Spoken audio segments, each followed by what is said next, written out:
Hi guys, welcome in this channel. This reading is for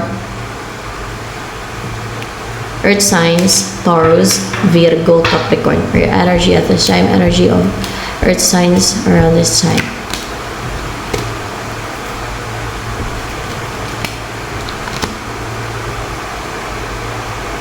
You are intuitive, psychic, medium, and you are stable, or more clarification, or maybe in a relationship, in a stable relationship, or nagse-celebrate ka.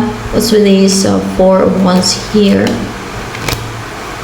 Stable ka, yung mind mo. Panatag yung kalooban mo. Why? Dahil hindi ka na guarded, so it's a sign of stability, stable, peaceful yung isip mo, makakatulog ka na mahimbing, ganyan, hindi ka ma-insomnia, kasi you're not defensive, you're not guarded, you're not feeling na-intimidate ba? Yan.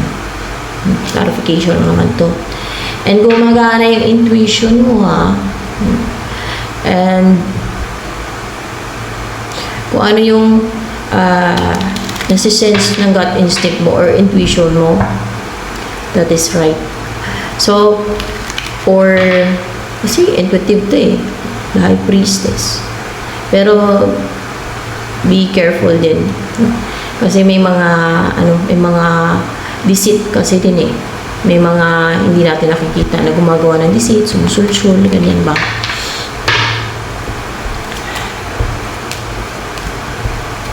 Na mali ang information na ibibigay. Kasi pag mga ganitong High Priestess, parang connected ka sa mga spirits na pwede ka makakuha ng information sa mga spirits, sa hindi humans.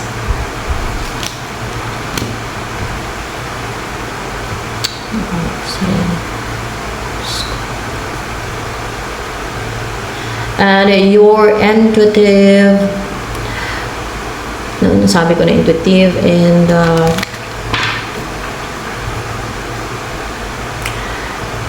you're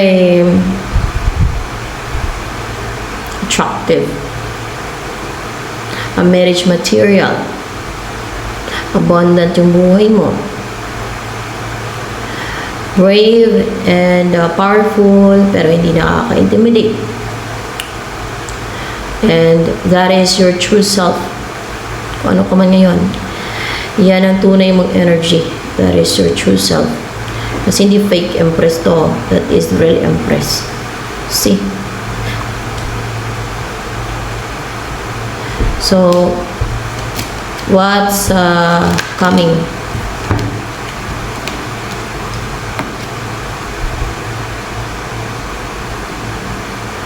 Three of Swords.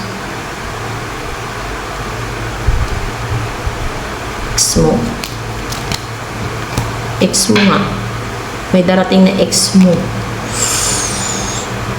Yan ang paparating. Magkakaroon ng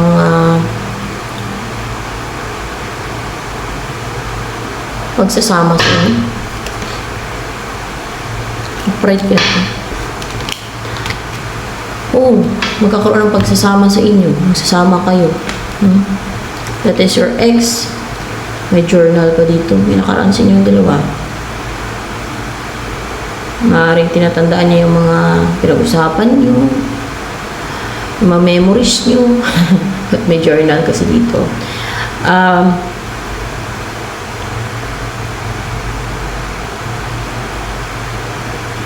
And Two of Wands in reverse. Hindi to nag-succeed na makapag-travel papunta sa'yo si ex mo. Ito yung darating sa'yo, ex mo. Hindi natuloy yung pag-travel niya papunta sa'yo. Pero yan, darating sa'yo.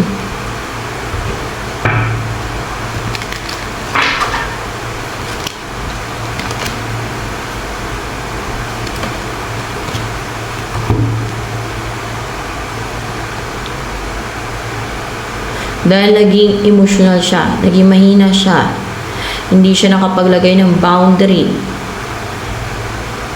na manipulate siya, in short. Hindi nangyari yung wish niya, yung gusto niya. Kaya, hindi natuloy yung pagpunta niya. O maaaring, saan ba? Saan ba yung gusto niya mag-travel? Saan ba yun? Sa'yo? Sa'yo. Hindi natuloy. Pero yan ang darating sa inyo. Sa'yo pala. Kasi, may gagawin kayo together eh. May magtuturo sa inyo na possible spiritual. May magtuturo sa inyong God. God. Yes, God ang magtuturo sa inyong dalawa together.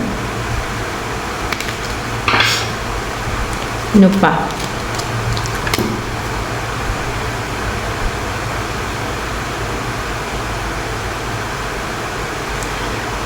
So, hindi lang God ang magtuturo sa inyo. Ano pa mga anghel?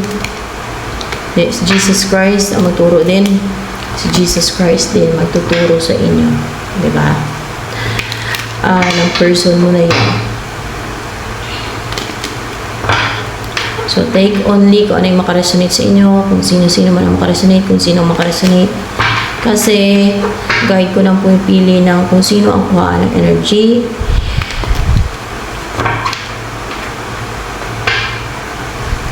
Kung sino lang ang maka-relate.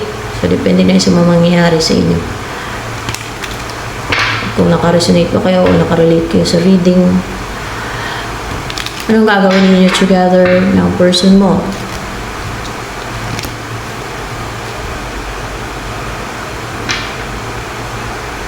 Maging inquisitive kayo.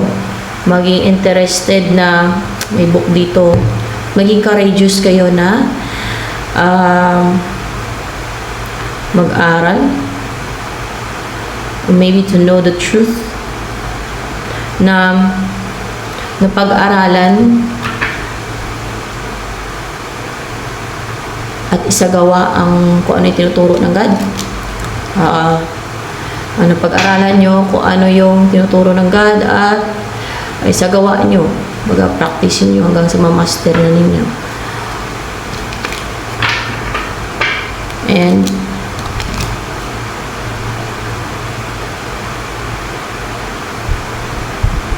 meron kayong papatayin. Tingnan natin. Hindi. Meron kayong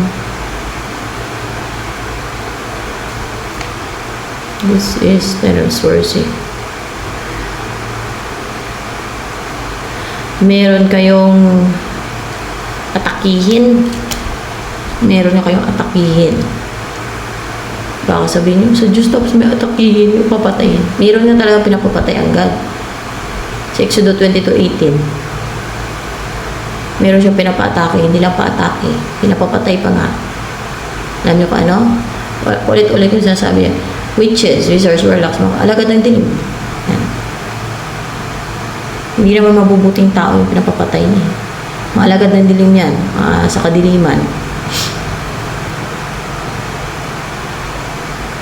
To protect his people. Kaya pinapapatay niya yung mga alagad ng dilim. Kasi hindi niya na people yung mga alagad ng dilim. Hindi yan kanya. Hindi niya anak yan. Yung mga alagad ng dilim. Anak ni Satanas yan. Kaya pinapapatay niya yan. Kita mo kung ano kita niyo lang kung ano ginagawa nila sa people of God. Diba? Kung ano ka injustice. Grabing mga kasamaan. Kademonyuhan. Kaya pinapapatay sila ng God. Mga witches, wizards, warlocks, evil magicians, mga alagad ng dilim, aswang. Lahat yan. Mga inusinti pa itinitirada nila para ba sino masama pa, binaliktad pa ang kanilang mga biktima. Oh, Diyos ko, grabe ka lupit to eh. Hay. Meron kayong tatargetin, meron kayong atakihin. Ano yan? Fallen angel. Tingnan natin. Fallen angel. Fallen angel. Yan. Kaya yung mentor nyo, mentor talaga, yung mag-guide sa inyong dalawa, yung God at si Jesus Christ. Through what? Paano kayo guide ng God at si Jesus Christ? Through vision. Through vision. Ano yung vision? Lagi ko pinipinto yan eh. Kasi dyan talaga, mostly, nagpapakita ang God at through sa vision, pagpapakita sa vision o panaginip. Tulog ka niyan na parang panaginip. Panaginip yan, pero ang mga messages galing sa God at kay Jesus Christ o galing sa anghel. Makikita mo yung God at Jesus Christ o kaya anghel ng God, yung vision. So, panaginip yan, tulog ka niyan. Or in a trance state. Diyan yan sila nagbibigay ng mensahe kagaya kay Noah, kagaya sa mga prophets. Diyan yan. And pwedeng sa iba pang paraan. Pero kadalasan vision talaga eh. Yan. So, ano pa?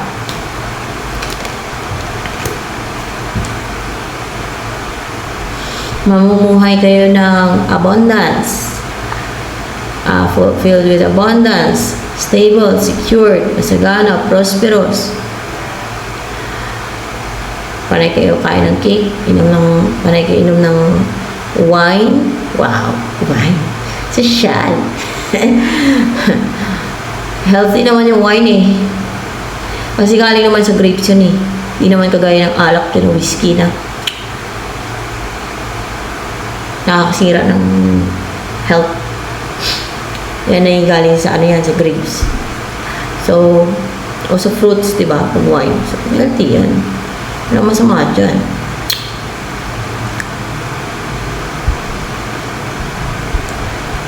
Titira kayo sa malaking bahay na magkasama, mag-alaga kayo ng aso, kung ano mang pet. Maring mahilig kayo sa mga pet, lalo siguro sa aso. Pwede yung kalabaw kasi may kalabaw dito, di ba? Kalabaw. You will live a life na financially secured kayo. A good provider sa buuin ninyong pamilya.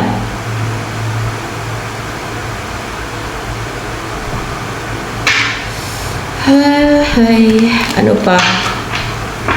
Ang gagawin ninyong dalawa.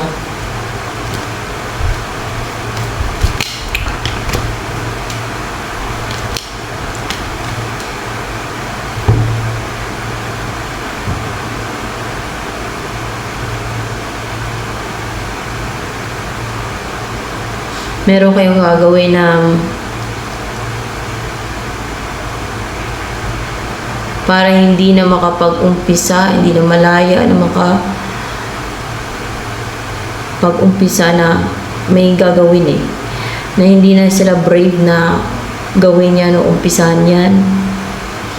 Para hindi na sila active na gawin yan o umpisahan yan. Tuloy-tuloy itong ginagawa nila na committed sila pang long term na mahinto na yung ginagawa nilang pang long term. Ano yan? Mga fallen angel ba yan? Para hindi na sila maging brave naman. Hindi. Mga ano yan? Mga witches. Hindi. Mga ano yan? Mga para hindi na makapag-take na action, hindi na sila brave na mag-take na action, mahinto na yung ginagawa nila tuloy-tuloy. Matagal na yan. Mga ano yun sila? Mga elemental or mga spirits, sabi natin, mga spirits. Hindi sila spirits. Agarthians ba yan? Mukhang Agarthians. Agarthians talaga. Agarthians. Taga-Agarthia. Agarthia tuloy. Taga-Agartha. Taga-Agartha yan. Taga-Agartha. Parang mga taga-Agartha. And ang dami. Ito lang. maging clouded ang judgment nila. So, gagawin nyo sila na maging clouded ang judgment nila. Hindi na clear ang thoughts ng mga taga-Garza. Hindi. Ng mga witches. Hindi. Ng mga fallen angel. Hindi. Ng mga unclean spirit. Baka unclean spirit. Hindi. Ng mga ano ba yan? Judgment in reverse. Ng mga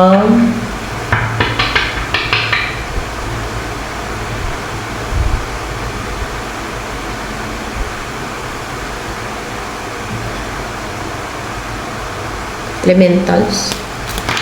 Then, hindi. Meron kayong gagawin na para maging clouded ng judgment nila.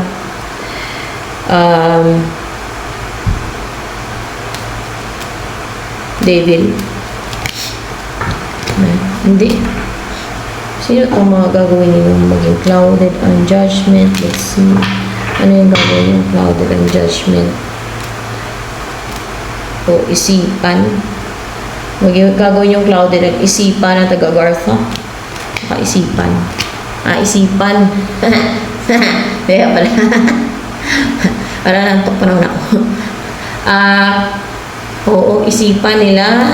Yung mga taga-Garza. Maging clouded na mga clouds sa isipan nila. Na mahina sila. Hindi. Na wala silang laban against inyo.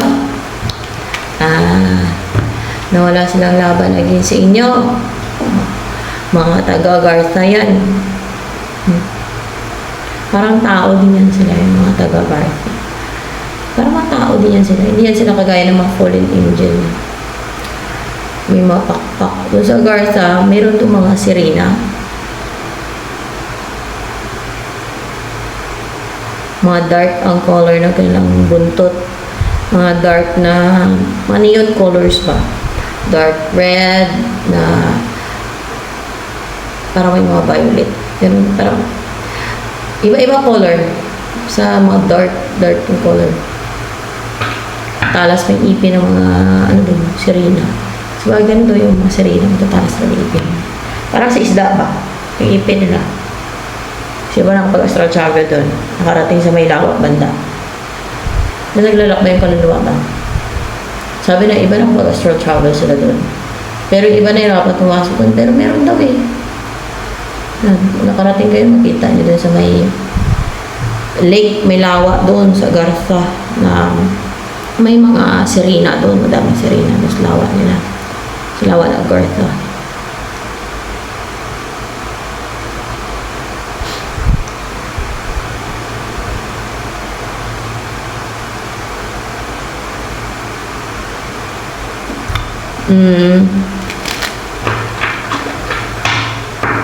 Maganda ang kanilang lugar. Kaso lang, gusto nila mag-control dito sa mundo ng mga tao. Yes. Gusto nila, hindi lang mangialam kundi gusto nila mag-control dito sa mundo ng mga tao. Yun ang lugar na binigay sa kanila ng God. Bakit pati yung mundo ng mga tao gusto nilang kontrolin? Mali sila. Hindi tama yung kanila. And then,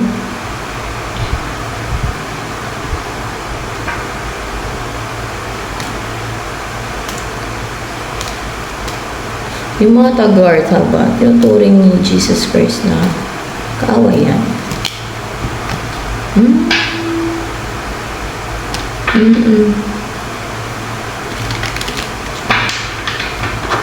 Parang fallen angel, tinuturing na kaaway.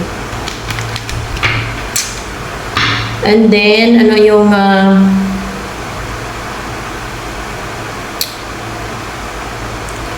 mangyayari sa buhay mo yan? Wala na kayo matanong. Upright ba to? Whip, whip, run like a racehorse, pull like a So, paano ka na magiging victorious, matagumpay? Papalakpakan ka ng mga anghel,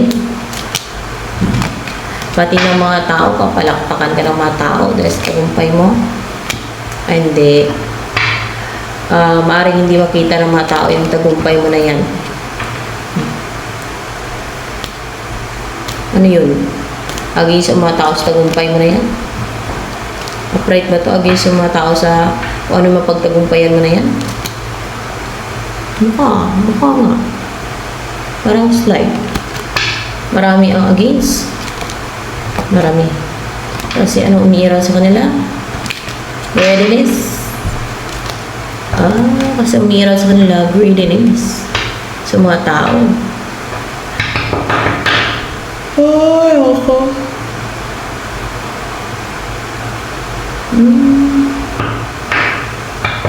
Mabait na yung mga tao.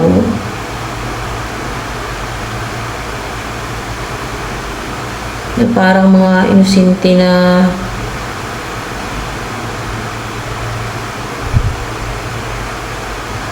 bata. Kasi save eh. Dati. Kaso lang, ang daming evil yun talaga eh. Ang daming evil eh. Hindi naman madami. May mga evil kasi. Kaya, may mga pinaparusahan sa impyerno. Nakaka-disappoint yung may mga tao na yung pinapairal nila ay greediness. Kasi nakakaano siya. Parang nakakaano siya. Yung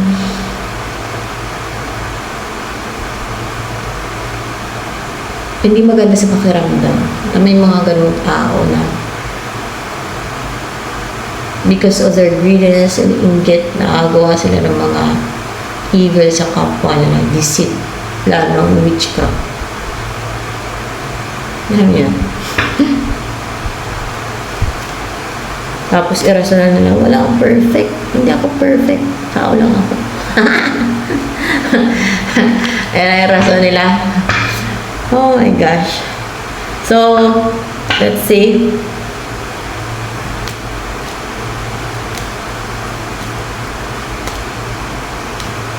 Ano yung gagawin ninyo ng person together? Madami. So, upright ba? So, madami nga talaga. Madami kayong gagawin. Madami kayong pagkakabalahan. Madami kayong gagawin together na i-guide kayo ng God eh. And sino yung person mo na yan? Maliban sa ex mo yan. Sino yung person na yan na i-guide kayo ng God together?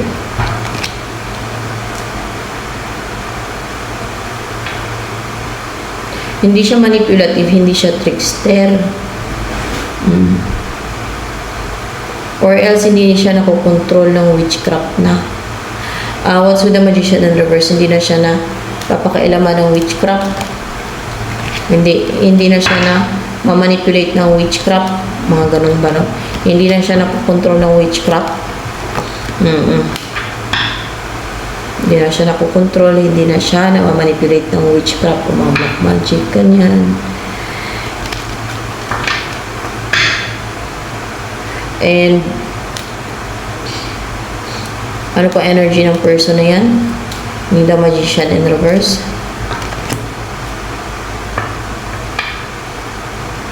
Strong yung will niya and passionate siya and brave na umpisahan, simulan, magsimula ng kung ano man yung maliwanag sa isipan niya na simulan niya. O gusto niya simulan. Ito gusto niya simulan. Ano yung sisimulan niya na passionate siya. 5 of Swords. Yung dominant siya. Yung superior siya. Yung hindi na siya nakukontrol. Hindi na siya control, hindi na siya manipulate sa mga manipulative ng mga tao nila lang. Sa mga gustong pumigil sa kanya, hindi na siya mapapigil. Sila na ang lalayo, iiwas, mag-give up.